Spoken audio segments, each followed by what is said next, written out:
Today we're going to start our discussion of the human reproductive system. And I'm going to start this with the male reproductive system, which is shown here. This is a cross-section through the body so that you can see the structures involved, starting with the penis shown here in cross-section. And then the scrotum has been cut as well so that we can see the testis inside. Testis is singular for testes. And then the epididymis that wraps around the testis, and then the vas deferens that carries the sperm all the way around the bladder, past seminal vesicle, prostate gland, bulbourethral gland, until it fuses with the urethra. And then the urethra is going to carry the sperm out of the body. So together, the testis and the scrotum together, all of these tissue layers around the testis make up the testicle. Okay. All right. So let's start there with the testis. So the testes are the organs that are the primary male sex organs that make the sperm and produce hormones. Those hormones are androgens. Testosterone is the most important of those. And again, testis is singular, testes is plural. The testicle is the whole structure, the testis, the scrotum, all of the tissue layers in between. The scrotum is a skin sac that holds the testes away from the body, because human sperm actually develops best about 3 degrees centigrade below body temperature. So by holding the testes away from the body, the scrotum holds those testes at the right temperature. The scrotum is homologous with the female labia majora, meaning that they developed from the same embryonic tissue. So in the female, obviously there are no testes to fill out those tissues, and they're divided in two. In the male, the tissues don't divide, and they create this pocket to hold the testes.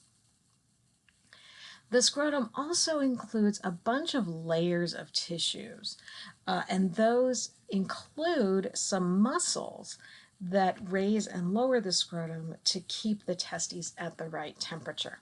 So in cold temperature, the testes will actually lift up closer to the body so that the testes stay warmer. So now let's talk about spermatogenesis, which is the process of making sperm. So sperm are formed inside the testes. This is a cross-section through the testes. And all of this yellow stuff is actually filled with tiny little tubes. And all around those tubes, on the walls of those tubes, are cells that are doing mitosis to create sperm. Excuse me, not mitosis, meiosis to create sperm. Inside the testes, those cells produced by meiosis go through what we call morphological or shape changes to become, either at this stage or this stage, what we call spermatids. They've elongated the main cytoplasm of the cell, developed a flagellum. The nucleus has taken on kind of this egg shape, and then there's this little thing that we call the acrosome cap, which is going to have a really important role in fertilization. After leaving the testes, the sperm enter this structure called the epididymis, which is another big set of tubes. And as they travel through there, they finish maturing into a sperm, with the final shape that we recognize as a sperm. The acrosome cap is going to contain digestive enzymes that penetrates the oocyte or the egg so that fertilization can happen. The acrosome cap and the nucleus make up the head of the sperm. Next up comes the midpiece, which is full of mitochondria to provide energy for the sperm. And then finally, the last part is the tail, which is a flagellum, and is going to propel the sperm as it swims through the female a system to get to the egg. So this whole thing is the sperm. It is not actually going to use its own mitochondria and swim until after it has been released from the body. Once the sperm leave the epididymis, they are now mature sperm, and they enter this tube, which is called the vas deferens, or the ductus deferens. Vas deferens is the more common term, and it's what we use when talking about a surgical birth control procedure, which is a vasectomy, where this tube is cut so that the sperm can no longer make it to the penis. While the sperm are moving through the vas deferens, they're being moved by cilia. Remember, they don't swim. So they don't swim until ejaculation, which is the release of sperm from the penis. The vas deferens carries the sperm all the way around here, all the way around behind the bladder. This shadow here is showing the path behind the bladder. And then into the prostate gland, and as they enter through the prostate gland, the two vas deferens are going to fuse with the urethra. The urethra is then this tube that carries the sperm out of the body.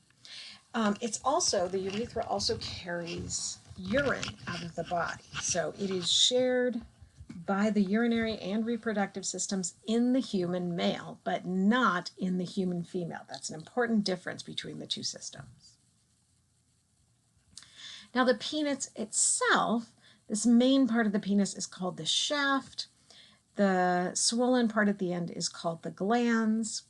And then there's also a root. All of this part here is the root that anchors the penis into the body. Now we're looking at the penis in cross-section, and you can see that there's all this tissue inside that kind of looks spongy. And that is the erectile tissue, and it's going to actually create the erection. We'll talk about how that happens in a moment. And then this tube is the urethra here. And that's going to carry both urine from the bladder here and semen, which is sperm, plus secretions from the glands around the reproductive system. And that's going to be carried out during ejaculation. Circumcision is removal of the skin that covers the glands at birth. That skin is called the prepuce, or the foreskin. And circumcision is the removal of that foreskin. It is required by some religious traditions. It is not recommended or counseled against in industrialized nations. It doesn't have any particular benefit to a man or a boy, but the circumcision also is a very, very safe procedure. Anything going wrong is very, very rare. One exception is in areas that have a high incidence of HIV. Doctors recommend circumcision because circumcision looks like it prevents the spread of HIV. During sexual intercourse, when the penis becomes erect, the prepuce pulls back and the glans is exposed. Because of that, there is this extra skin around the penis that can develop micro cuts in it during sexual contact. And those micro cuts could allow the virus HIV to enter the bloodstream. So that's why in places where there is a high rate of HIV infection, circumcision is recommended. Now the erection itself, this is a cross-section through the penis, and you can see there are these three areas filled with that spongy erectile tissue. What happens during sexual excitement, blood flow into these areas through these arteries and other arteries around increases. These arteries actually have holes in the wall, so that as more blood flows into this artery, it leaks out the side and enters this spongy venous space. And as the blood fills up these spongy areas, they swell and they push on and compress the veins that would carry blood out of the penis. And so the blood actually gets trapped in the penis, and that causes an erection. And then the erection can be lost either after ejaculation or due to some surprising change of events, like someone walking into the room or something like that. It doesn't cause any damage if an erection isn't relieved, unless that erection lasts for like 4 hours. You've heard the ads, call your doctor if your erection lasts longer than 4 hours. And that's because increased blood flow and continuous blood flow into these spaces can only be maintained for a certain amount of time, and it can, after several hours, actually cause damage to these tissues. So that is something that you need to be aware of, and if an erection, either helped by nature or not, lasts 4 hours or longer, that's definitely time to go to get medical help. Okay, so that's our male reproductive system. We have the testis, the epididymis, and the start of the vas deferens all enclosed in the scrotum.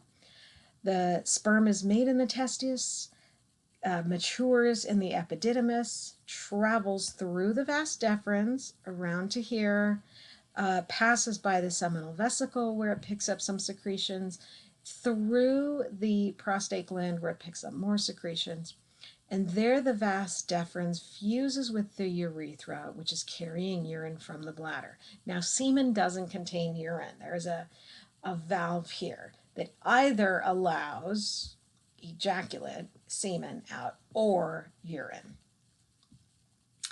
And then from here, the tube is the urethra, carries the sperm out through the penis.